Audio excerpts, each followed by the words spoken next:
This is a 2019 Mazda MX-5 Miata, and it is the best Miata yet. And I don't say that lightly. The Miata first came out almost 30 years ago, and it's gone through 4 different iterations to get here, plus an update for this model year. And this is the best one ever. Here's a little overview. The original Miata came out for the 1990 model year, and back then it had 116 horsepower. It was updated for a second generation in 1999, and then there was a third generation in 2006. The latest Miata came out 3 years ago. And then in 2017, they added a retractable hardtop version, this model, which is called the Miata RF. For 2019, they've updated it even more. There are a few new features, but more importantly, there's more power. The old Miata had 155 horsepower, but the 2019 model now has 181 horses. The base price of the Miata is around $26,000, or if you get the RF version, it's around $32,000. The power bump isn't the only reason this is the best Miata yet. It's also gorgeous. The styling is just beautiful and attractive, perfectly proportioned. It makes this car look a lot more expensive than it is, and it's a huge improvement over the prior generation Miata, the NC model as enthusiasts call it, which was a little bit odd looking. Then there's the weight. The Miata has always been about going light, getting lightweight, but every previous model has been a little bit heavier than its predecessor. Well, that changed with this one. This Miata, the ND model as enthusiasts call it, is actually lighter than the Miata that came before it, which demonstrates Mazda's commitment to making a lightweight, 2-seat, simple sports car. And changes for the 2019 model year only help things along further. This car has a few new features, including a newly standard rear view camera, thanks to government regulations, but the biggest news is the power bump. Now we have a Miata with more power and less weight, which is the best of both worlds. So today I'm going to show you around the 2019 Miata, and I'm going to show you all of the quirks and features of the latest Miata. Then I'm going to get it out on the road and drive it, and then I'm going to give it a Ded Score. And for more of my thoughts on the Miata, click the link below to visit autotrader.com/oversteer, where I've also compiled a list of the cheapest convertibles currently listed for sale on AutoTrader.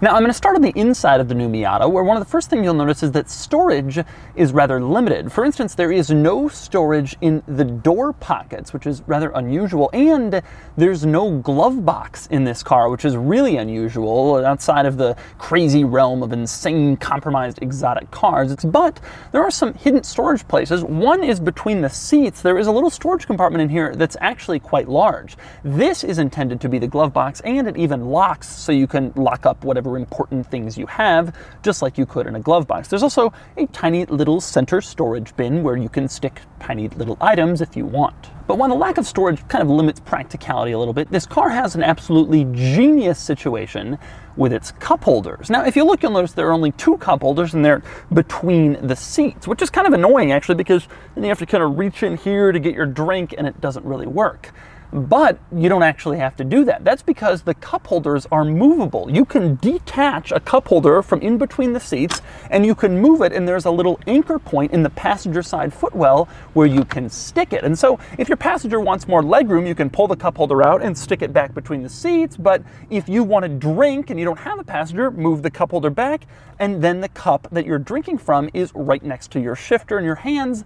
It's brilliant. Movable cup holders. Everyone should do this. Next, I want to talk about speakers. Now, in a car this small, it's kind of challenging to find places where you can stick speakers. Obviously, the door panel, but Mazda has come up with a rather interesting idea. There are speakers in the seat headrests. If you look closely, you can see that they're kind of on either side of your head, right by where your ears are, which is a great idea in a car like this, and especially a great idea when you have the roof open, because then there's wind blowing everywhere and sometimes it's hard to hear the stereo. Well, not if the stereo is right next to your ears. Next up, something I absolutely love in this car is the climate vents. Now, there are 3 climate vents in this interior, all circular, they all have aluminum trim, they all function in the same way. Seems like it works pretty easily, but it's almost like right at the end of the car's design process, someone told Mazda, no, you need 4 climate vents, 2 for the driver, 2 for the passenger. And so Mazda was like, fine. So they stuck in sort of this afterthought vent in the middle, and not only does it not look like the other vents, but it's incredibly tiny. It's basically the same size as the hazard light switch, which is next to it.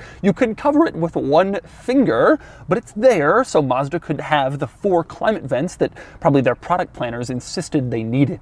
Next up, here's a rather unusual one. In the gauge cluster, there is a little stick that sticks out that you can push. Now, in older cars, you push the stick and it resets the trip odometer. But in modern cars, the trip odometer is electronic and it doesn't work like that anymore. So what does this little stick do? Well, it's quite weird, actually. If you push it, you'll notice that it focuses the engine temperature gauge.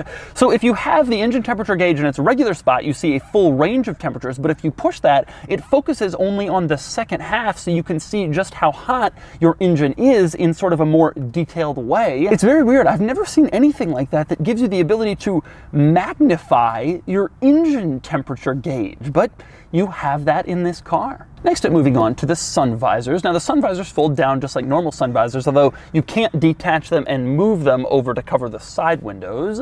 Sorry, one interesting item though, if you lower the sun visor, you will see that there is like this hidden little weird plastic storage area above the sun visor. I guess that's for business cards or a garage key card or something. You probably missed that. I bet most Miata owners don't even know it's there, but it is. One interesting item on the passenger side is that whoever's sitting in the passenger seat has to contend with this giant hump in the passenger side footwell, which definitely takes away legroom. It's a very interesting thing. Obviously, it must be some integral component of the car, or else they wouldn't have taken away passenger footroom like that.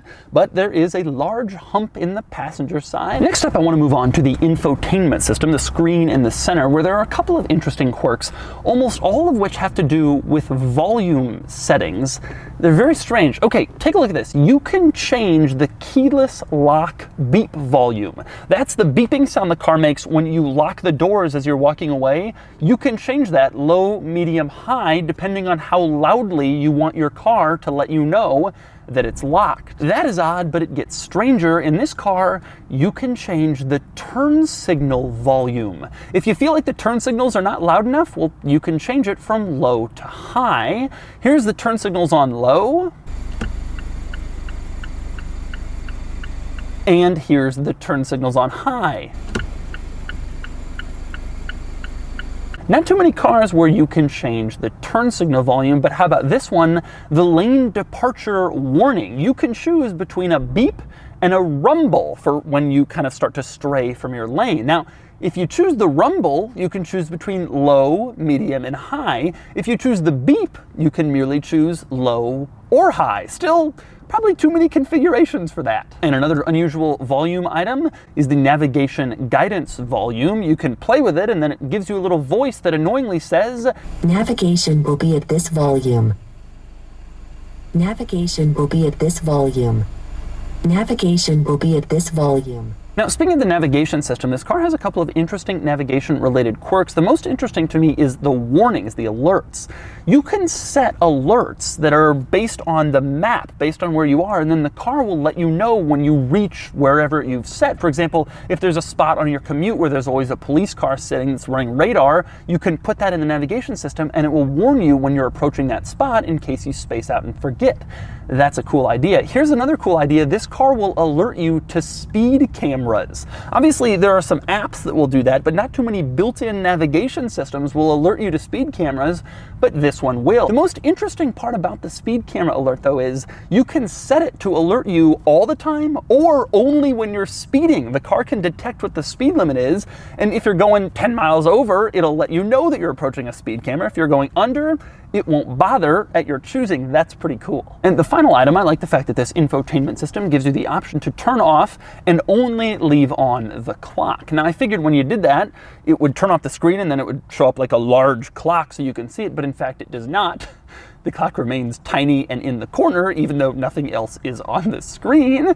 Kind of strange, but that's how they did that. Now, next up, moving on to a couple of interesting items in the gauge cluster. One is traffic sign recognition. This car will recognize the speed limit on the street you're driving, and then it'll put a little icon in the gauge cluster letting you know what the speed limit is. Now, that's not all that uncommon. A lot of luxury cars have that. But what's interesting about it is it will also recognize stop signs. So as you approach a stop sign, it'll put up a little icon in the gauge cluster letting you know that you're approaching a stop sign. I can't imagine that this is helpful at all. It's not like you're driving along and looking down on your gauge cluster to see if you've hit a stop sign, but it's there nonetheless. Another interesting item in the gauge cluster is the gear indicator, which I find to be very odd. There's a little display in the gauge cluster that lets you know what gear you're in. It's a manual car. I don't really need to know what gear I'm in. I know what gear I'm in. The most interesting item with that display, though, is the fact that it lets you know when it is time to upshift.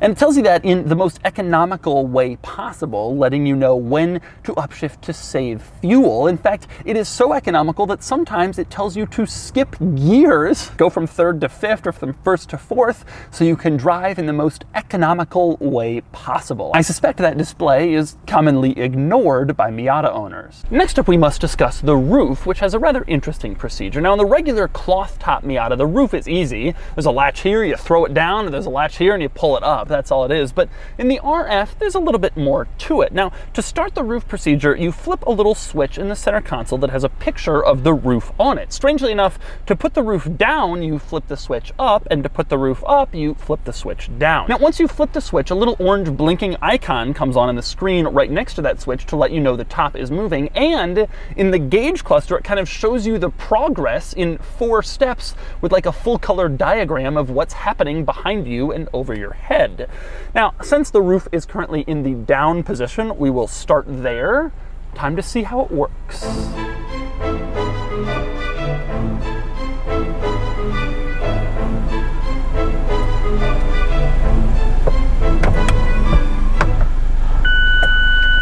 That's pretty simple, and now we put the roof back down.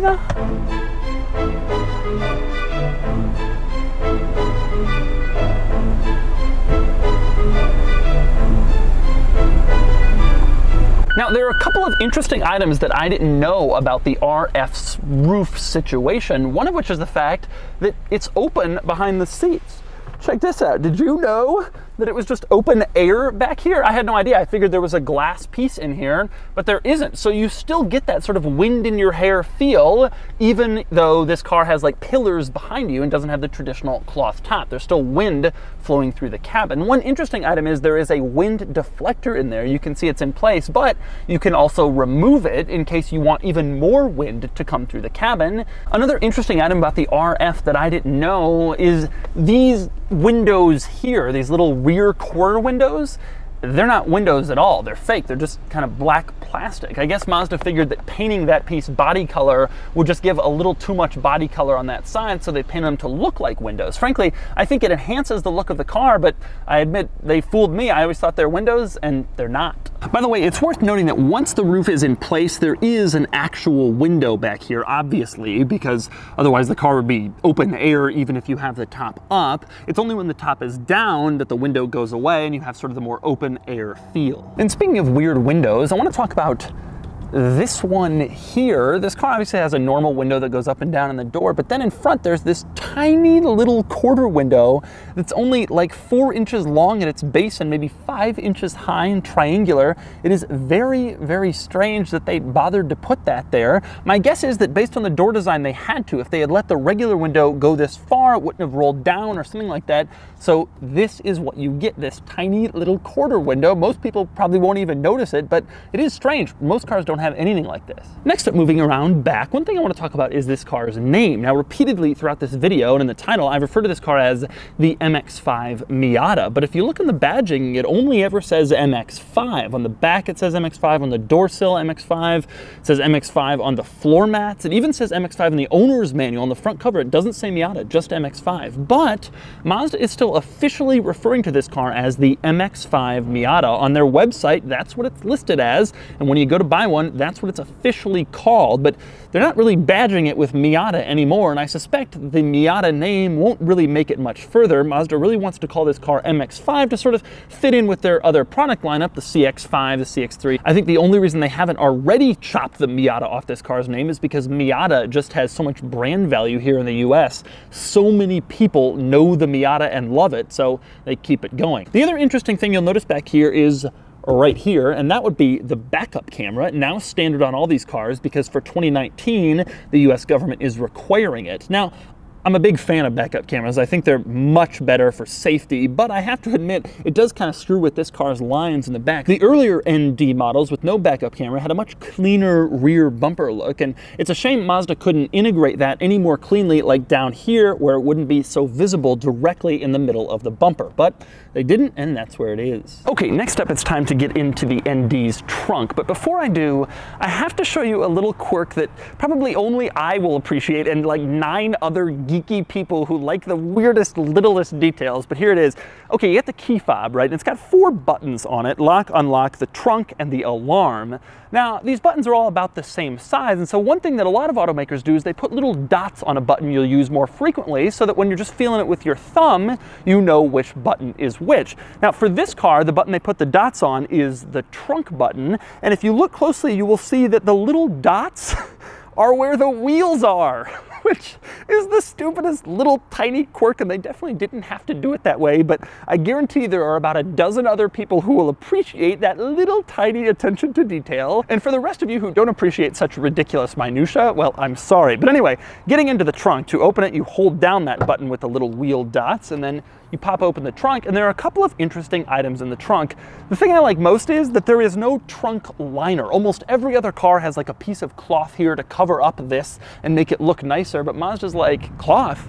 That adds weight. Forget that. They figure most people who buy these cars won't care, and indeed, that's true. They would rather save the weight. Now, when you go in here, there are a couple of interesting items. One is the fact that you can see the owner's manual is in here. Because this car has no glove box, and because that centerpiece is not quite large enough for it, they have to stick the owner's manual back here in this little plastic tray that is designed for it, and there's a little clip that keeps it in place.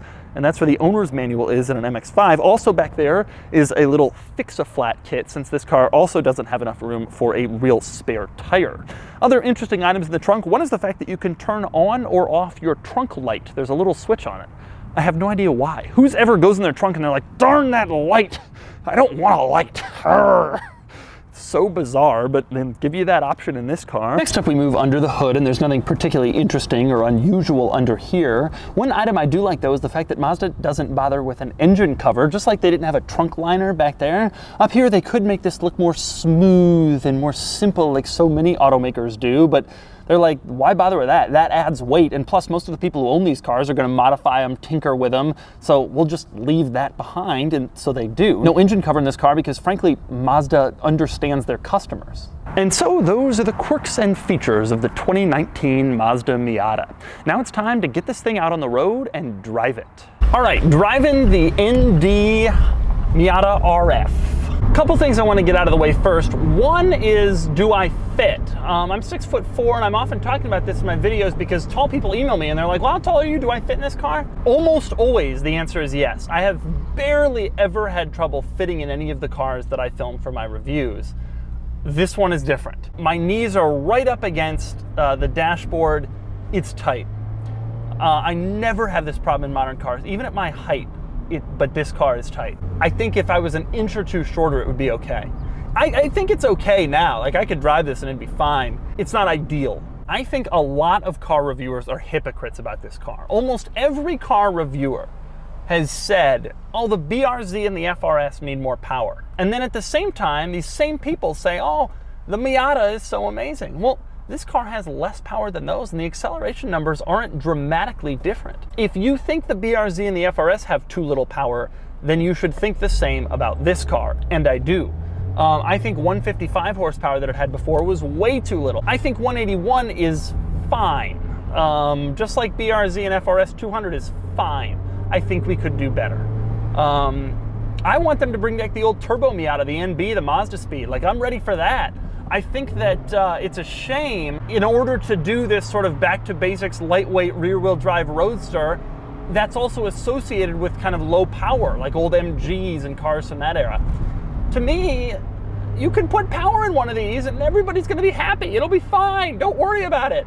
This thing, I think 230, 240 horses would just make this amazing. And so with that, let's talk amazing. The driving experience is so good. It's so sweet. It's so exciting and so much fun and so thrilling to just kind of throw this thing around and see where it goes and how it does.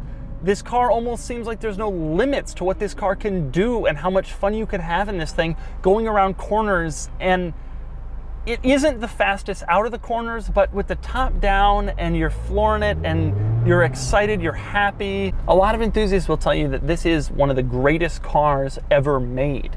And I think a great argument could be made for that. In terms of the RF, I actually do prefer it to the regular one. I didn't think I was going to. But one of the things I learned is that the RF, when you're sitting here like this, driving, feels like convertible. That you see all this stuff behind me, but when you're sitting here, you don't. And you think it's just a convertible, but it has less wind noise. So you can drive on the highway with the top down and like talk to your passenger, which is super cool. And this is the big thing, if you live in a cold climate or something and you don't want to deal with a car that has a cloth top, whatever, it's not very well insulated, well, suddenly this car just became a year-rounder. I think the RF is great. The problem is it's $7,000. And unless you actually do need that year-rounder car or you spend a lot of time trying to talk to people on the highway, it's not worth it. 7 grand, that's an enormous amount of money. It's just such a thrill. It's almost impossible to imagine not having fun driving one of these. And the amazing thing is, it can make simple, normal, everyday driving exciting. You go make a right turn at an intersection and you can take it at a speed that you shouldn't. And the tires squeak a little, but you're like, I mean, how much fun is this? This thing is great. And so that's the 2019 Mazda MX-5 Miata. I love this car. I still wish that it had a little bit more power, but it doesn't really matter. There's something so wonderful about the idea of a 2-seat rear-wheel drive, simple, lightweight roadster that just makes this car so appealing and has made this car so appealing for almost 30 years. I personally would go for the simple cloth soft top. I like the RF, but for 7 grand, I don't mind my hair getting blown around a little bit. But frankly, it doesn't matter which Miata you get. They're all fantastic. And this is the best Miata yet. And now it's time to give it a Ded Score. Starting with the weekend categories and styling, the latest Miata is truly handsome, gorgeous in my opinion, and gets a 7 out of 10.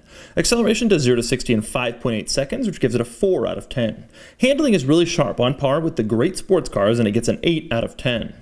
Fun factor is high, as this thing is a total hoot, and it gets a 7 out of 10.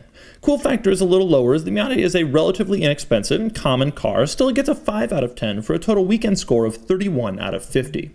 Next up are the daily categories, starting with features. This car has more and more tech with each passing year, but it still lags behind top modern cars, and it gets a 5 out of 10. Comfort is fine, the ride quality is nice, and the seats feel good, but it's a bit tight inside for tall people, and it gets a 5 out of 10. Quality is good, though not exceptional, and it gets a 6 out of 10. Practicality is low. It's a 2-seat car with not much trunk space, and it gets a 2 out of 10. Value is okay. The RF model, like the one I drove, is pricey for what it is, so it gets a 6 out of 10, but I think a regular soft top would bump that up at least a point. Anyway, the total daily score is 24 out of 50. Added up, and the Ded Score is 55 out of 100, and that's really good compared to similar cars. It beats out everything but the Honda S2000 on the weekend score, including the Fiat 124 Abarth, largely thanks to the Miata's new engine and better styling. It's not as good in the daily categories, but it still manages to beat out the S2000 and the old ND Miata, and overall, it scores very well.